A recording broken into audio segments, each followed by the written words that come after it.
Oh, hello guys, magbablog na naman ako. Hindi nyo naman ako kalala. Isang meeting pa lang natin to.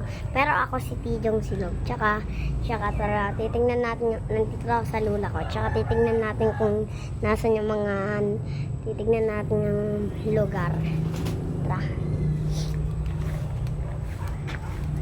Puno sa bunso yan. Tayo sa balita ko may ano dito, may aso dito. Papakilala.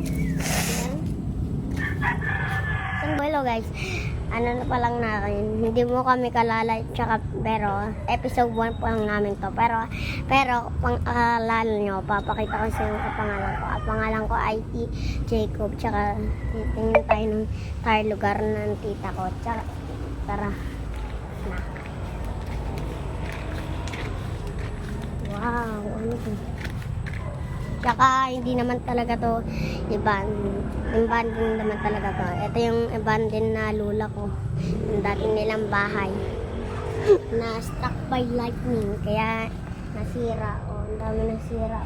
Kaya mimiting ko tsaka i-check natin kung anong lahat. Yung nasira. Okay, may nag-survive ditong manok. Okay, may atang marami ata dito nag-survive ba? Check tayo.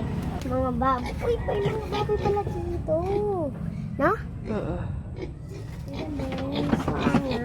Hello. Hello. Tara. Eto. Tara na. Bawal yung pakita yung mga bye. Ayusin mo! Para